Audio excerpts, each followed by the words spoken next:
Olá, pessoal. Sejam todos bem-vindos ao nosso Evangelho. Que a paz do Senhor esteja conosco. O tema de nossa palestra de hoje é a transformação espiritual.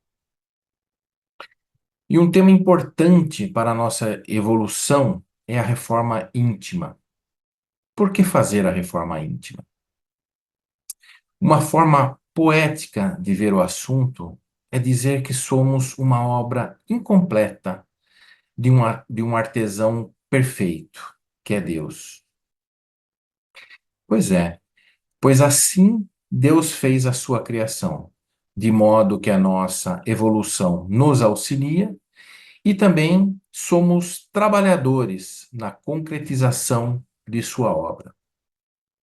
E para isso, uma lei divina fundamental é o esforço, o nosso esforço. E o que vem a ser a reforma íntima? É como uma avaliação para correção de curso na vida. Se pudermos comparar, é como o projeto que um pedreiro segue a construir, ou como os instrumentos de navegação de um marinheiro.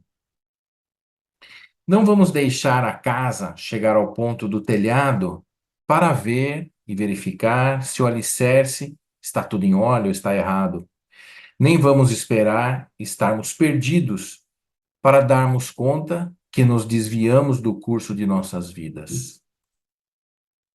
E como fazer essa reforma íntima? Com muito esforço, com certeza, suor, acima de tudo, disciplina, que é a doutrinadora dos hábitos, e perseverança, que exige sacrifício. Como disse Kardec, reconhece-se o verdadeiro espírita pela sua transformação moral e pelos esforços que emprega para domar as suas más inclinações. Eu quero abordar com vocês a questão da reforma íntima, a transformação espiritual, que é o tema principal de nossa palestra de hoje, em cima da história do apóstolo Pedro. Os relatos a seguir, que eu vou trazer aqui, são frutos de um estudo com base em textos históricos, bíblicos, sobre o Evangelho, e nas obras de Emmanuel e de Humberto de Campos, psicografadas por Chico Xavier. No livro A Caminho da Luz, também psicografia de Chico Xavier, ditado por Emmanuel, nos relata que, de forma praticamente jornalística, a evolução do nosso orbe.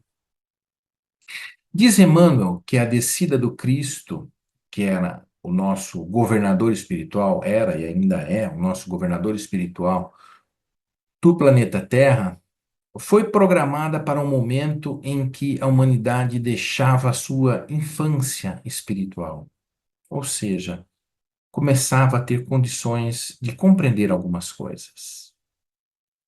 A espiritualidade nos revela que Jesus, por ser um espírito puro, passou por um processo de condensação de seu perispírito para ter condições de encarnar que durou cerca de 1000 anos. No livro Boa Nova, ditado pelo espírito Humberto de Campos, também psicografia de Chico Xavier, relata que nos primeiros anos, nos primeiros dias do ano 30, antes das suas gloriosas manifestações, Jesus estava com seu primo, João Batista, no deserto da Judéia.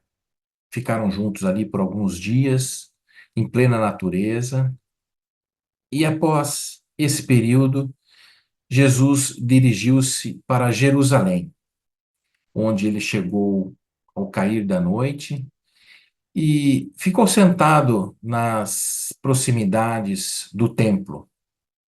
Então Jesus foi notado por um grupo de sacerdotes que estavam ali conversando e se sentiram atraídos pelo seu jeito, pelos seus traços, né? Pela sua formosa originalidade e pelo seu olhar lúcido e profundo. Alguns deles ficaram só por isso, se afastaram, mas Hanã, que era um dos sacerdotes e que também mais tarde seria conhecido como o juiz inclemente de Jesus Cristo na sua paixão, né? Ele se aproximou daquele desconhecido e dirigiu-se para ele de uma forma orgulhosa e perguntou: Galileu, que fazes na cidade?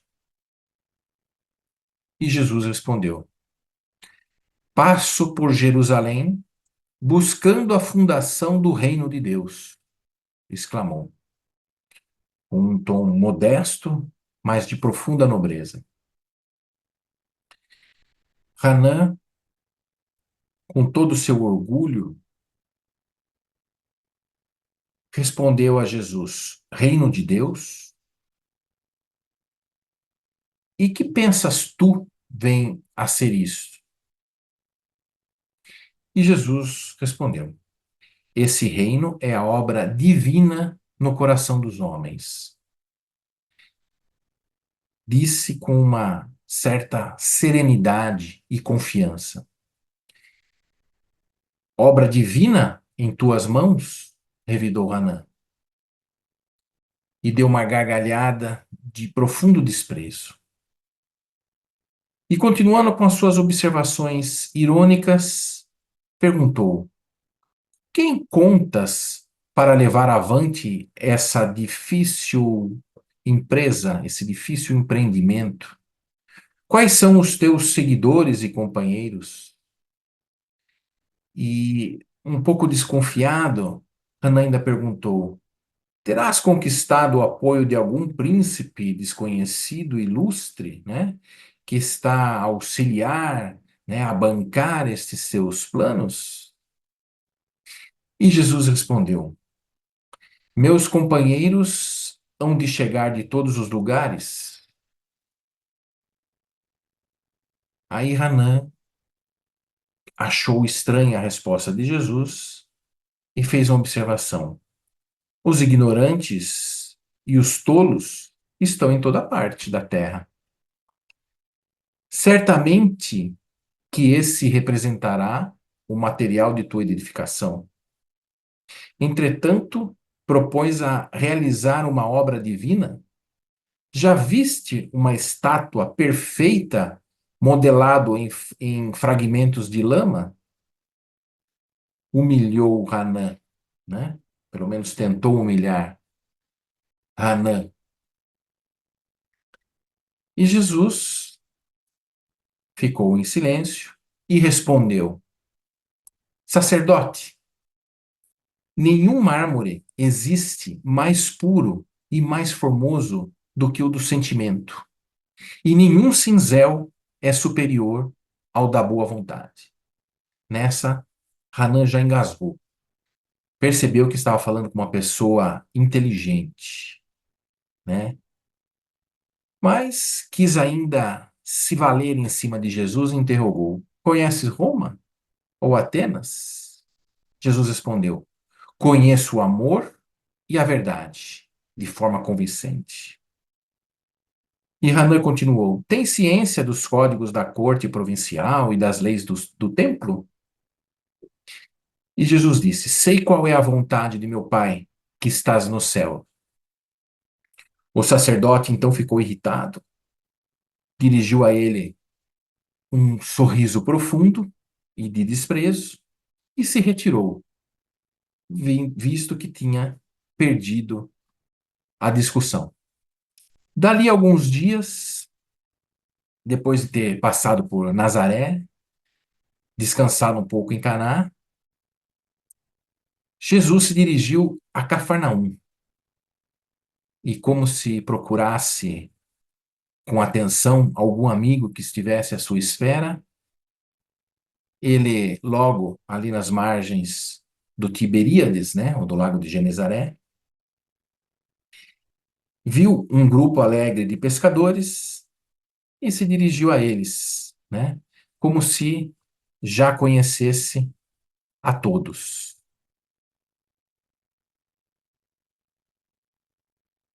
Então, estavam ali Pedro, seu irmão André, e Jesus pediu o barco de Pedro para usar como um púlpito para ensinar as pessoas que ali estavam, outros pescadores.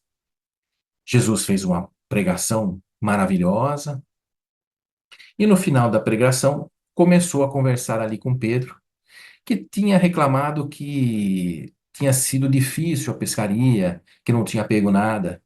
Então Jesus mandou que Pedro fosse para o alto mar e que lá encontraria peixes. Pedro, mesmo desconfiado, comentou a Jesus que tinha passado toda a noite pescando, que não tinha conseguido nada, mas decidiu a ir, já que Jesus era aquela figura impositiva de um de uma superioridade marcante. Pedro seguiu seu conselho, foi e conseguiu pescar tantos peixes que as suas redes começaram a se romper. E essa é a história do milagre da pesca maravilhosa. Pedro então retornou às margens, ficou tão impressionado com tanto com a pregação quanto com o que Jesus tinha falado e tinha ocorrido, né, que era sobre encontrar os peixes. E Pedro então ficou muito animado com Jesus, né, com aquela figura que o impressionava tanto. Então Jesus os convidou para serem seus discípulos e disse que eles seriam pescadores de almas. Então, Pedro e seu irmão, né, começaram a segui-lo por toda a vida, como a gente já conhece. E aqui alguns comentários sobre essa passagem, que é a necessidade do fenômeno, a necessidade de Jesus demonstrar um certo poder, uma força sobrenatural para impressionar as pessoas, impressionar Pedro, né? E isso foi como no início do Espiritismo, né? Que também se valeu de muitos fenômenos. E essa é a primeira fase do relacionamento de Pedro com Jesus, né? Essa primeira fase que vamos analisar a transformação espiritual de Pedro, que é quando ele adere às ideias de Jesus, entra para o cristianismo e passa a seguir Jesus. E quem era Pedro? Pedro nasceu em Betsaída, ele era irmão de André, que também se tornou um discípulo, morava em Cafarnaum. Ele tinha um pequeno negócio no ramo de pesca, em sociedade com seu irmão e em sociedade com Zebedeu e seus dois filhos, que eram Tiago e João. Então, Tiago, João, André e Pedro também se tornaram discípulos de Jesus. Eles eram pessoas simples, tá? Mas instruídos de uma certa forma, eles sabiam ler, né? Porque frequentavam na sinagoga e na sinagoga todas as pessoas aprendiam a ler, né? A Torá, a ler e interpretar a Torá. Então eles aprendiam a ler na sinagoga. E Pedro e seu irmão, que já seguiam João Batista, também já tinham ouvido sobre Jesus, né? Que apontava para esse Messias. E nessa primeira fase de Pedro, é, onde Jesus convivia com ele de uma forma mais próxima, porque quando Jesus ficava em Cafarnaum, ele ele ficava na casa de Pedro, né? Ele morava na casa de Pedro. Jesus era o hóspede de Pedro, né? Então, diariamente, Pedro absorvia esses ensinamentos de Jesus.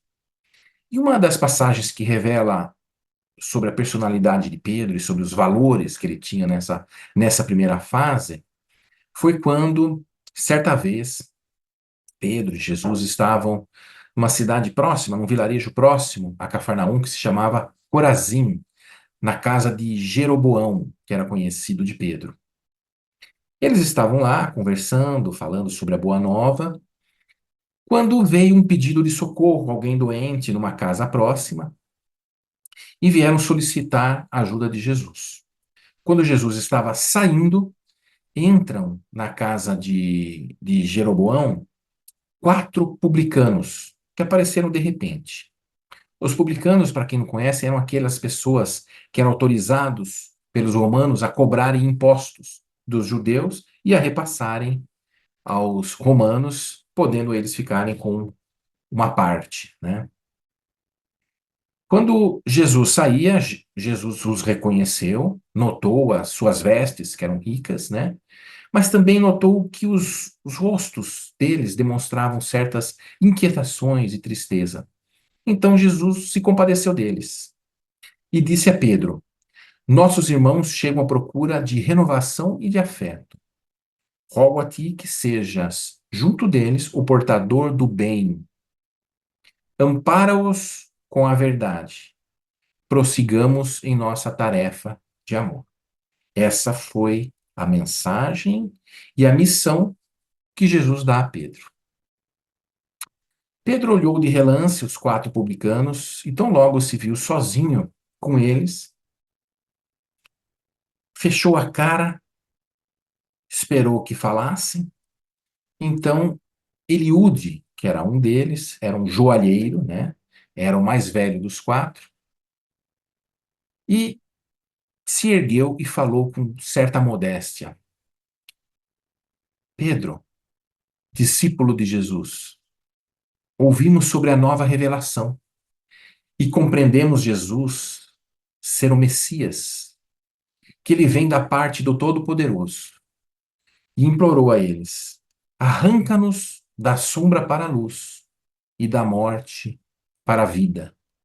Ou seja, os seus erros, o que eles tinham feito na vida, traziam neles um, um imenso sentimento de culpa que os torturava.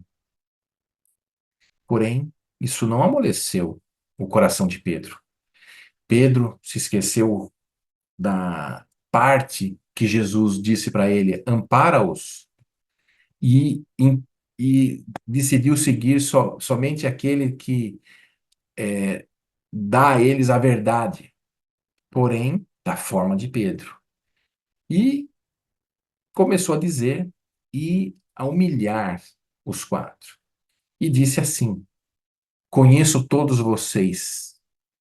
Vocês são as víboras de Corazim. Primeiro ele se dirigiu a Eliúde, o mais velho, que tinha falado em nome dos 4. Que pretendes aqui, Eliúde? Você é um ladrão de viúvas e de órfãos. Sei que conseguiu ajuntar imensa fortuna à custa de aflições alheias. Suas pedras, seus colares, seus anéis, que são eles senão lágrimas de sofrimento dessas pessoas cristalizadas como tuas vítimas. Como consegues pronunciar o nome de Deus tendo feito tudo isso? E tu, Moabe, como te encorajaste a vir até aqui, após extorquir os 2 irmãos de quem furtaste os bens deixados pelo pai deles? E esqueces que um deles morreu consumido pela penúria e de que o outro ficou louco por tua causa, sem qualquer recurso para a sua própria manutenção. E tu, Zacarias, que buscas? Não te envergonhas de haver provocado a morte de Zorobatel, o sapateiro, comprando-lhe as dívidas e atormentando-o através de execráveis cobranças, com o intuito de roubar-lhe a mulher? Já tens o fruto de tua caça, aniquilaste um homem e tomaste a viúva. Que mais queres, infeliz? E virando-se para o último, já todo inflamado, gritou: que te posso dizer, Ananias? Há muitos anos sei que fazes o comércio da fome, exigindo que a hortaliça e o leite subam constantemente de preço, sem que jamais te incomodaste com as desventuradas crianças de teu bairro, que falecem na indigência à espera da tua caridade, que nunca deu.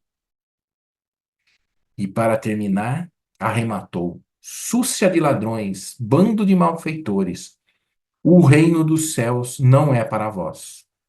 E nesse momento Jesus entra na sala. De cara entendeu o que se passava. Viu os quatro publicanos arrasados num canto, derramando lágrimas. E olhou para Pedro e perguntou: Pedro, o que você fez? Simão ficou todo sem jeito, desapontado, e disse para Jesus, tentando se justificar: Senhor, você me disse para que eu deveria amparar estes homens com a verdade. E Jesus disse: Sim, falei para amparar. Nunca te diria para aniquilar alguém com ela. Jeroboão, dono da casa, com o intuito de desfazer aquele climão, convidou então todos para se sentar à mesa. E Jesus começou a falar do reino de Deus, das belezas desse reino, de forma que os presentes tinham a impressão de que viviam no futuro e sentiam em comunhão com aqueles ideais.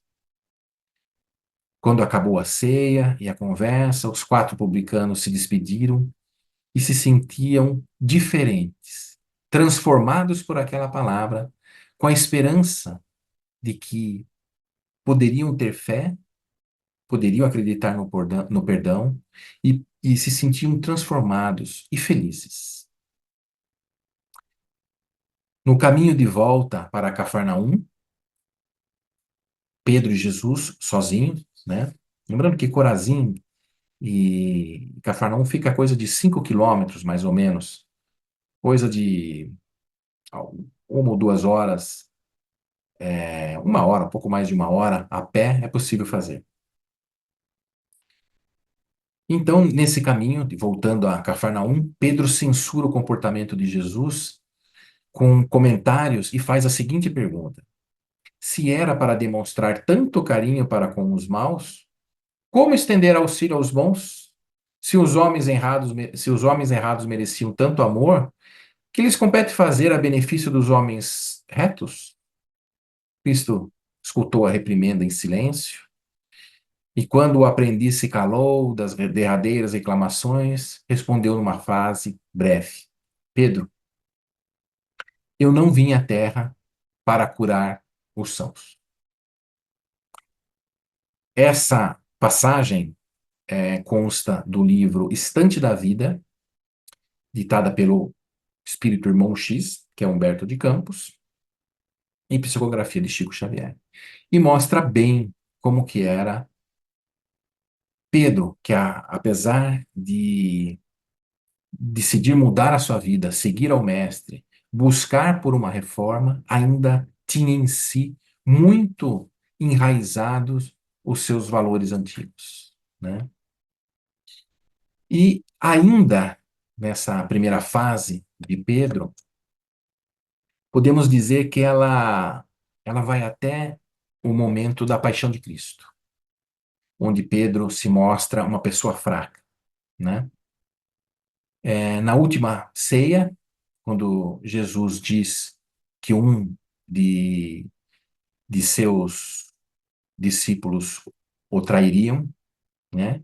E que ele morreria, Pedro toma por si as dores de Cristo e numa cena de arrobo diz que jamais abandonaria a Jesus, né? Que é quando Jesus diz a ele, fala, Pedro, Pedro, né? Antes do galo cantar 3 vezes, até o amanhecer, terá me negado 3 vezes.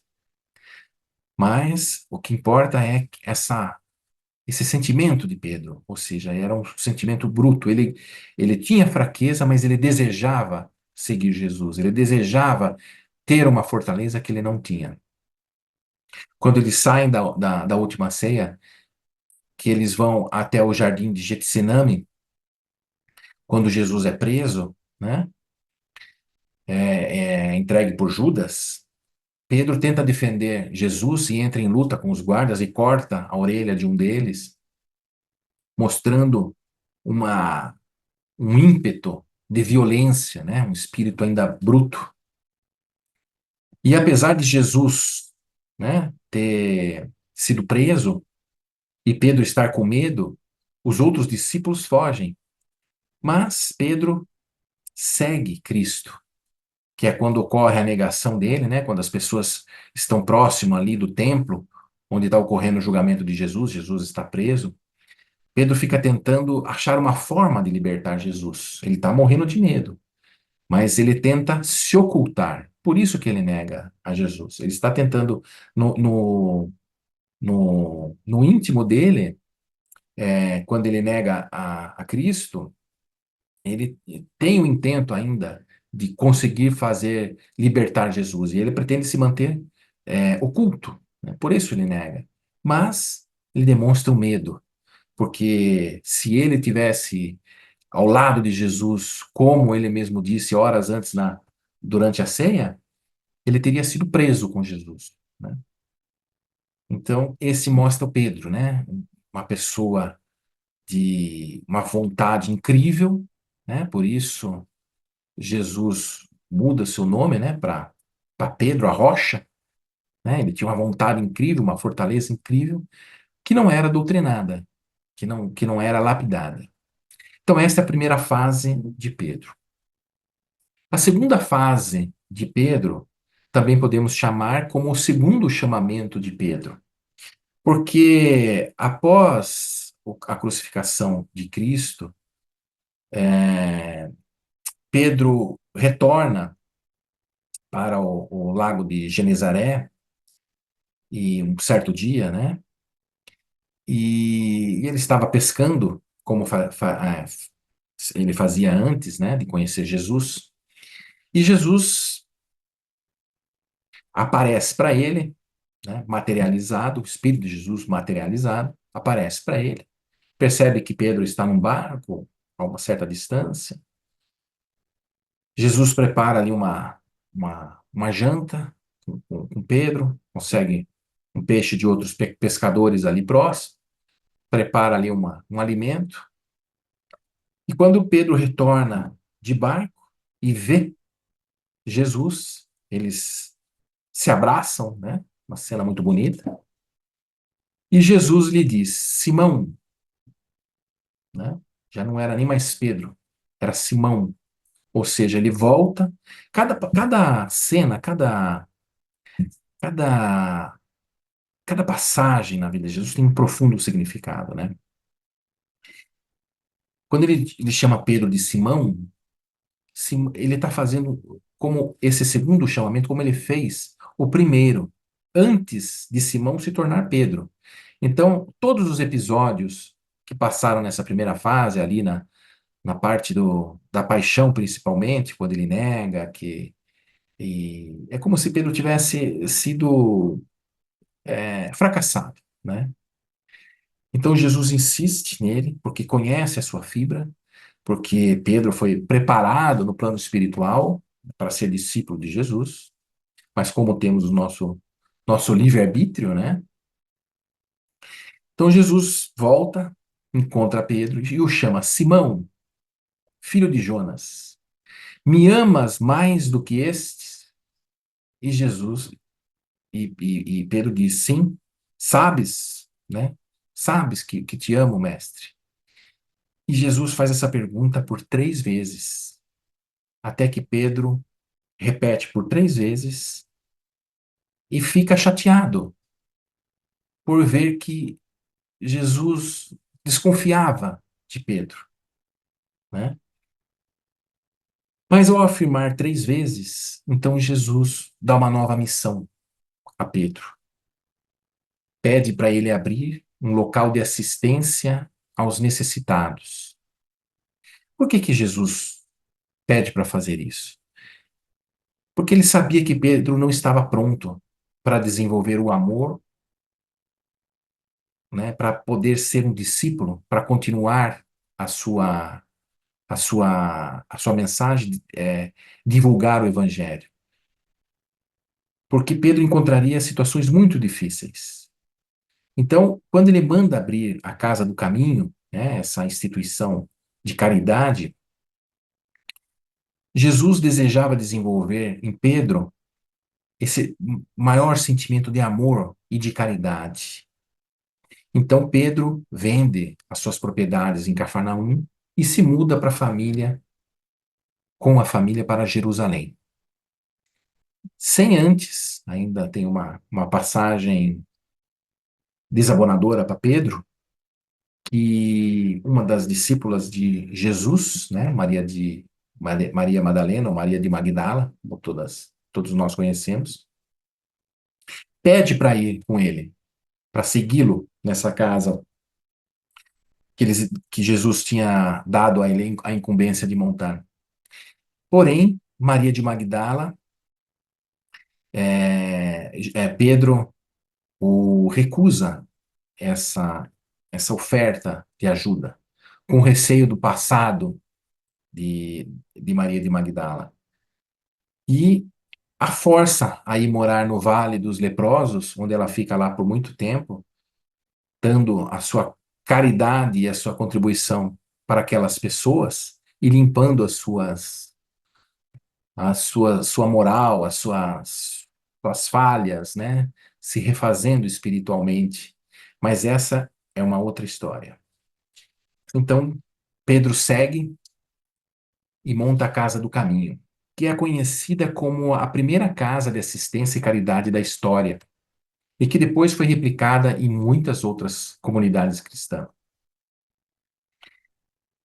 Antes disso, né, não havia nenhuma referência de trabalho assistencial nas sociedades tanto egípcia, grega ou romana. E pela lei judaica, que é o Levítico, né, um local como esse só poderia ser construída fora dos limites do muro da cidade, porque ela abrigava doentes, leprosos, imundos, né, que todos aqueles que chegavam doentes encontravam lá um local de assistência. E a Casa do Caminho foi construída com auxílio de muitos amigos cristãos, né? Entre as principais atividades da Casa do Caminho estavam fazer campanhas de roupas para os necessitados, leite para as crianças, amparo às viúvas e órfãos, atendimento aos doentes, né? Funcionava como uma enfermaria, como um hospital, né? Fazia muitas curas por imposição das mãos, distribuíam-se remédios, curativos de machucados, eram servidas cerca de 100 sopas diariamente no refeitório, também fornecia transportes aos necessitados que estavam. O nome da casa, que era a Casa do Caminho, porque ficava à beira do caminho que levava a Jerusalém. Então tinha um sistema de transporte, de carroça, que ajudava as pessoas que estavam passando por ali. Além de ser feito estudos do Evangelho. Os principais voluntários eram os discípulos de Jesus, que seguiram Pedro, Tiago, João e Felipe, também as suas filhas, né? E depois vieram outros trabalhadores, personagens importantes do cristianismo primitivo, como Silas, Timon, Nicolau, Barnabé, Nicanor, Prócoro, Parmenas, Estevão, né? Do, do, do, do livro Paulo e Estevão, além de Ananias, Prisca, Áquila, todos personagens importantes desse cristianismo primitivo. E diversos outros trabalhadores anônimos, né, que assistiam na alimentação, banhos, né, e ajuda aos doentes e cuidados aos órfãos. Eles viviam de doações, do trabalho de voluntários, e os doentes recuperados também passavam a ajudar depois. Mas, como todo lugar, tinham problemas com desunião, intrigas, acusações mútuas, as reclamações, fofocas, que eram todas administradas por Pedro, né? Então, nessa segunda fase, onde Pedro tinha que desenvolver esse amor e essa caridade, né? Certo dia, Pedro estava cansado daquela rotina e ele desejava que Jesus, o Mestre, lhe desse atribuições mais elevadas, né? Então, Jesus captou esses sentimentos, esse pensamento de Pedro e apareceu para ele. E aí, quando Pedro o visse, né, já era uma coisa que comum até na relação deles, essa materialização de Pedro por um bom período, né? E Pedro disse a Jesus: Olha, mestre, eu aspiro a estender aos corações de outras pessoas, de outras almas, as vossas bênçãos, né? Eu deixei o lago para te seguir e disseste que nos faria pescadores de almas. Quero testemunhar a minha vida em prol do evangelho. Ou seja, ele queria fazer como Jesus tinha feito, né? Ele queria ser como Jesus, né? E que ele achava que aquilo era uma atribuição mais elevada. Então ele perguntou a Jesus: quando me enviará os teus serviços, né, em nossas mãos? Jesus ficou um tempo em silêncio e respondeu: amanhã, Pedro, amanhã te enviarei os meus serviços às vossas mãos. Então Pedro foi dormir contente, acordou cedo, todo animado, varreu a casa, organizou algumas coisas, né? E logo de manhã, quando ele tomava café, escuta uma algazarra do lado de fora.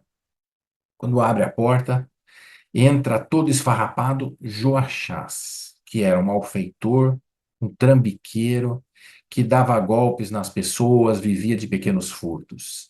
Ele estava fugindo de algumas pessoas que estavam o perseguindo e queria se refugiar ali.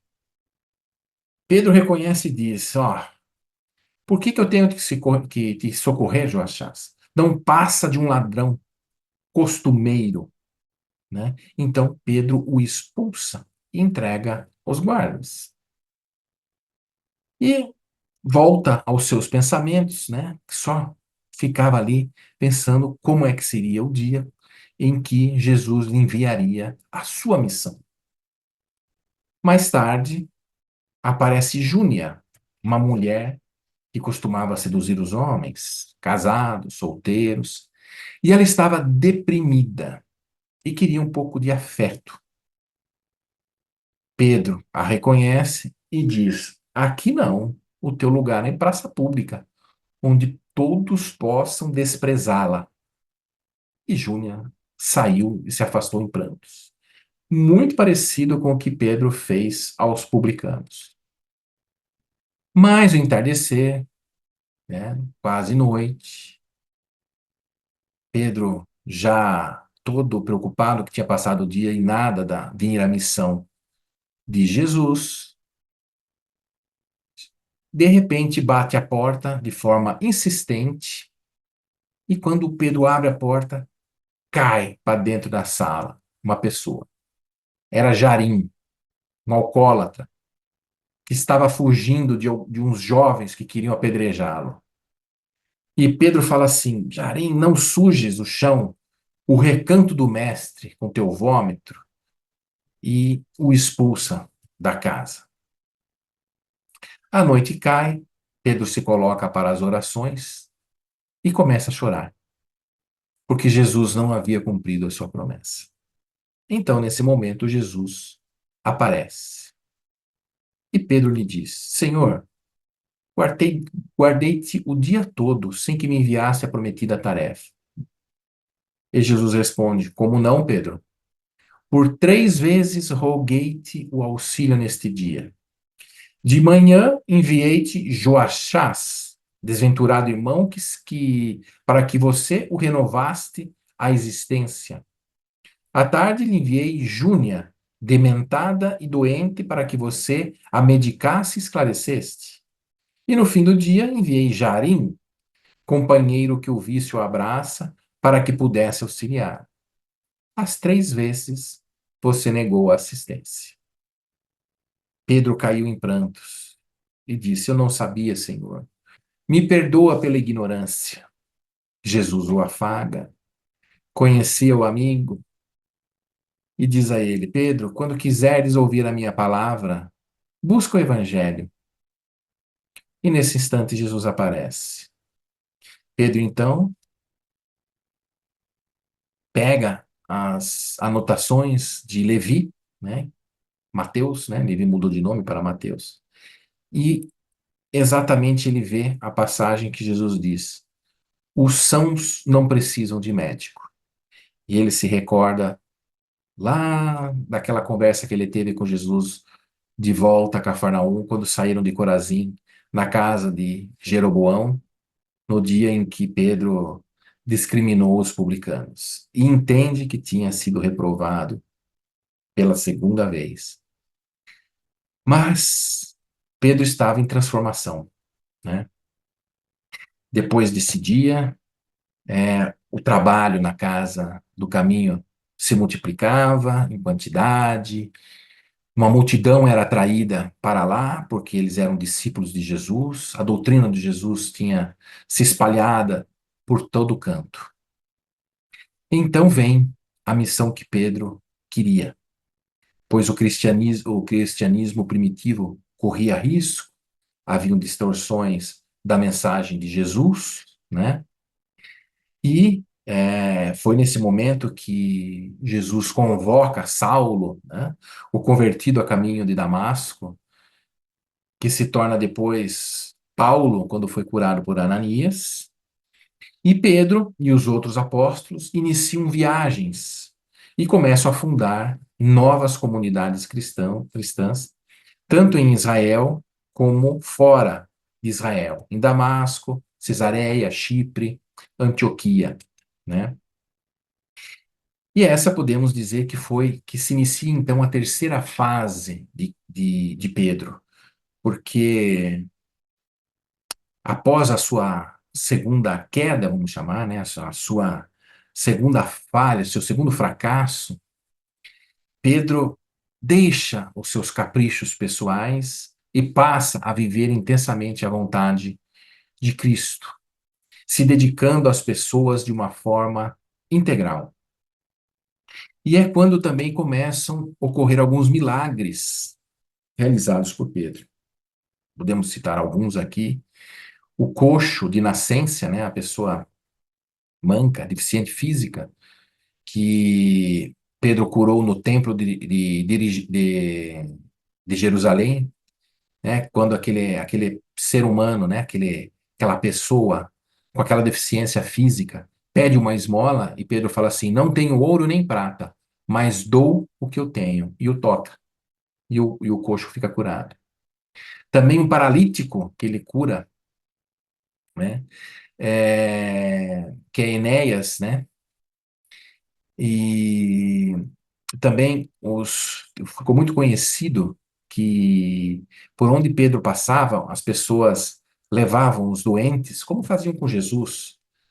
E ficou muito conhecido os milagres da sombra de Pedro.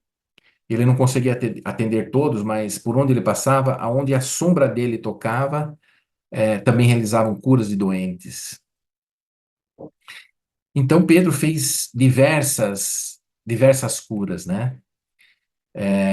Até que ele foi preso em Jerusalém por Herodes Agripa, né? Primeiro. E tem uma passagem muito curiosa, né? Dessa prisão de Pedro, que um anjo abre a cela e tira as algemas dele e o conduz até os muros de fora da prisão, que é quando Pedro foge de Jerusalém em direção a Roma e refaz o caminho por todos os lugares onde Paulo tinha passado, feito suas pregações, ou seja, reforçando, refazendo as pregações de Paulo, né? E até que ele vai para Roma, quando ele está pregando nas catacumbas, e ocorre o incêndio em Roma, foi provocado por Nero para culpar os cristãos, e Nero manda prender todos os cristãos, e como eles costumavam se reunir nas catacumbas, os soldados romanos sabiam disso, e Pedro é preso junto com outros cristãos nas catacumbas. Ele foi colocado numa prisão chamada Mamertino, onde lá ele também fez diversos milagres, converteu os seus carcereiros ao cristianismo, né? Onde ele diz que os carcereiros eram melhores do que ele, porque estavam crendo em Jesus sem conhecer Jesus, eles somente acreditando nas palavras de Pedro. Também converteu Susana, que era a criada da esposa de Nero, que ia até a prisão para ver Pedro. Converteu outros 47 presos na prisão e fez o batismo deles. Onde não tinha água, ele fez um milagre que fez jorrar água assim pelo piso e pelas paredes da prisão para fazer o batismo dos presos. Até o dia que Nero condena a morte de Pedro pela crucificação. E no dia que Pedro está a seguir para ser morto, para ser crucificado, ele entra num torpor, se lembrando da Galileia, do seu convívio com Jesus, e num sentimento de humildade ainda, ele faz uma oração a Jesus para que envie novos trabalhadores para continuar a obra do Evangelho, né? E aí, quando ele vai ser crucificado, e ainda ele fala assim: Olha, eu não mereço ser crucificado como meu mestre. E os soldados então decidem crucificá-lo de ponta cabeça. E ele fica ali por horas e horas e horas e horas, até que o soldado Sertório Aniceto o golpeia na cabeça para que ele morra. E realmente aí ele acaba desencarnando Pedro. E ele encontra logo depois Jesus, que o esperava, que o leva a uma colônia espiritual preparada por Jesus para ele. Pedro fica um tempo nessa colônia se recuperando, até um dia que Jesus retorna à colônia e diz que voltará para as esferas terrestres, que precisava ainda é, ajudar algumas pessoas. Pedro de pronto se oferece para vir com Jesus, e até tem uma passagem nessa conversa, porque Jesus diz a ele que enquanto houver uma lágrima na terra, Jesus diz a Pedro que não descansaria. Quando retorna, junto com Pedro, Jesus o leva exatamente para onde tinha sido enterrado o corpo de Pedro. E lá ele encontra o soldado Aniceto fazendo preces a Pedro, que ele tinha matado, crucificado, com o filho na mão, que tinha uma enfermidade séria, severa, e corria o risco de morrer. Então, com os filhos na mão, em pranto, Aniceto roga pela cura de seu filho, no jazigo, né, de Pedro, e dizendo: Olha, muitos diziam que você fazia milagre, cura meu filho. E aí Jesus olha para Pedro e fala assim para ele: Vai, né? Vai. Pedro vai, toca Aniceto, toca o filho de Pedro e o menino é curado. E se inicia aí então a jornada espiritual de trabalho de Pedro junto com Jesus, né? E aí podemos concluir sobre essa história de Pedro como é possível termos a nossa transformação espiritual. Porque Deus nos fez simples e ignorantes, mas dotados de capacidades incríveis, como Pedro. Como na vida corporal a única certeza é a morte, na vida espiritual a única certeza que temos é trilhar o caminho do aprimoramento e da evolução. Pois assim Deus nos criou com esse objetivo. Lembremos da promessa do Cristo: enquanto houver uma lágrima na terra, ele não descansará, ele estará sempre conosco. E a reforma íntima, esse burilamento interior que devemos fazer, temos que aprender a amar, a extirpar de nós o orgulho e o egoísmo.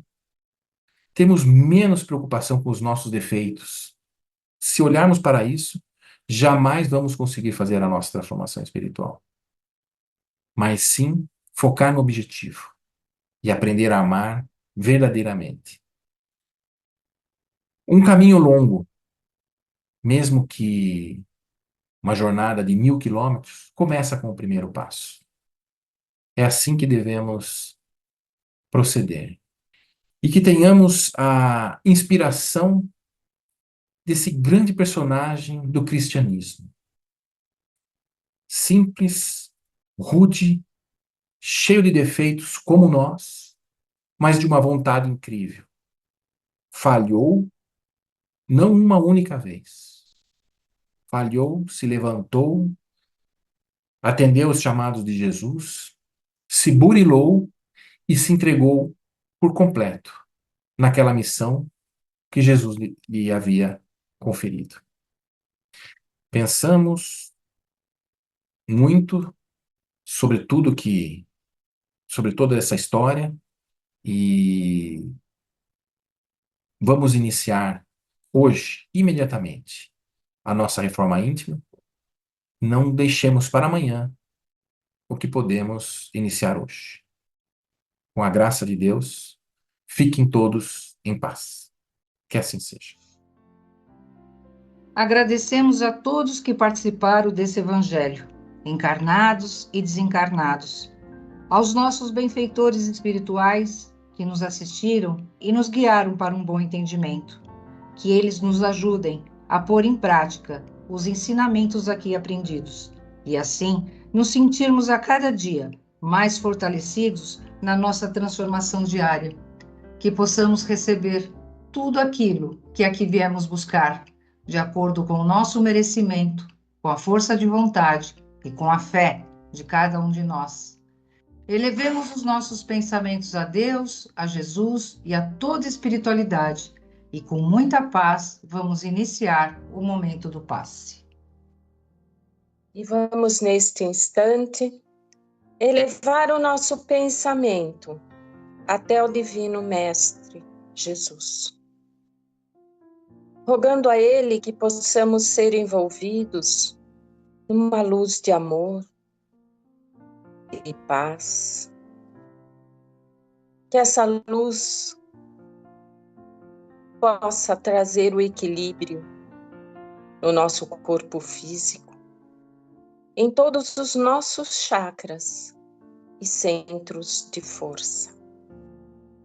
Que essa luz entre pelos nossos lares, limpando, queimando, transmutando e retirando toda e qualquer negatividade que possa haver. Que a luz de Deus e de Jesus tome conta de todo o planeta Terra. Que a luz de Deus e de Jesus envolva os nossos vizinhos, a todo o nosso quarteirão, a toda a nossa cidade. Que a luz de Deus e de Jesus esteja com todos os nossos governantes, para que eles façam o melhor pelo povo. Que a luz de Deus e de Jesus possa, neste instante, ir a todos os orfanatos, clínicas de dependentes químicos, clínicas de repouso. Que a luz de Deus e de Jesus chegue aos lares onde esteja havendo conflitos e desavenças. Que a luz de Deus e de Jesus se faça presente em todos os lares daqueles que neste instante se encontram em desespero. Que a luz de Deus e de Jesus entre por todos os quartos dos hospitais, auxiliando a todos que ali se encontrem, de acordo com a fé, o merecimento de cada um.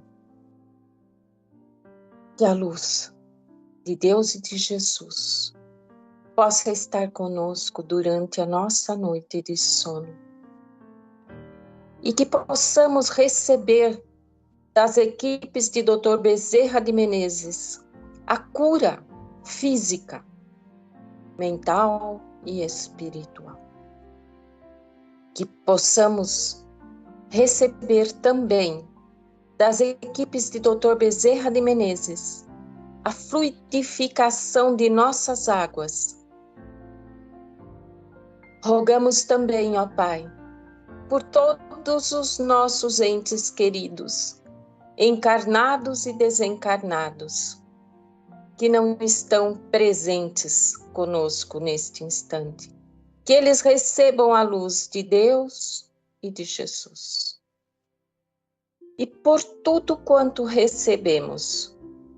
Só podemos agradecer. Pai nosso que estais no céu, santificado seja o vosso nome. Venha a nós o vosso reino.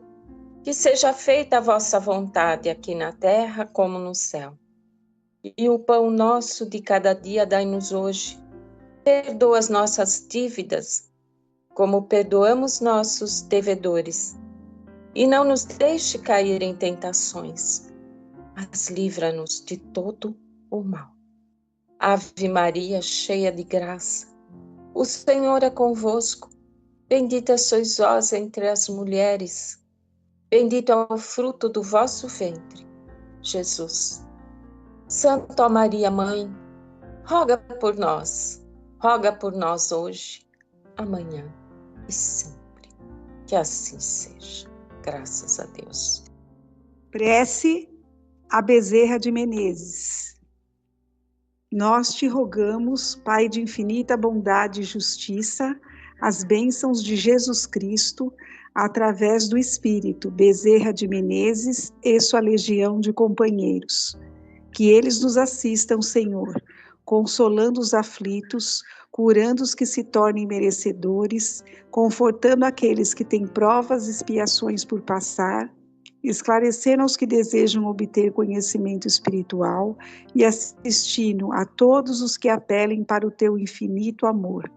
Jesus, divino portador da graça e da verdade, estende tuas mãos dadivosas em socorro daqueles que te reconhecem como dispenseiro fiel e prudente.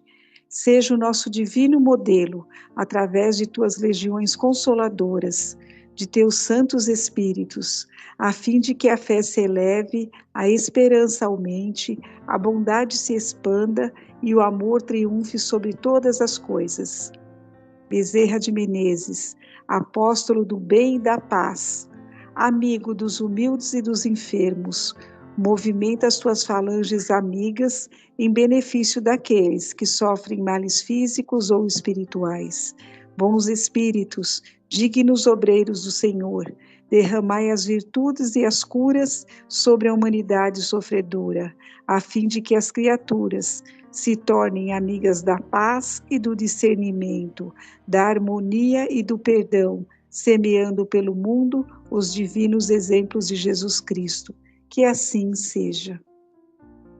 Deus, nosso Pai, que tendes todo o poder e bondade, dai forças àquele que passa pela provação, luz àquele que procura a verdade, pondo no coração do homem a compaixão e a caridade.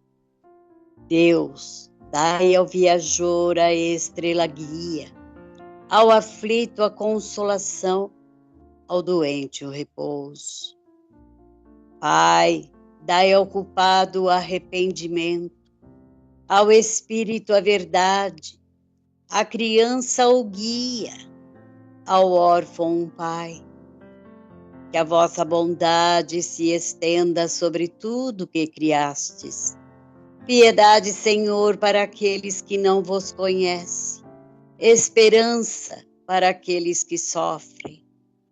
Permita aos espíritos consoladores derramarem por toda parte a paz, a esperança e a fé. Um raio, uma centelha do vosso amor pode abrasar a terra. Deixai-nos beber na fonte desta bondade fecunda e infinita, e todas as lágrimas secarão, todas as dores se acalmarão, e um só coração, um só pensamento subirá até vós, como um grito de reconhecimento e de amor. Como Moisés sobre a montanha, nós vos esperamos com os braços abertos. Ó poder, ó bondade, ó beleza, ó perfeição. E queremos de alguma sorte alcançar a vossa misericórdia. Deus, dai-nos força para ajudar o progresso, a fim de subirmos até vós.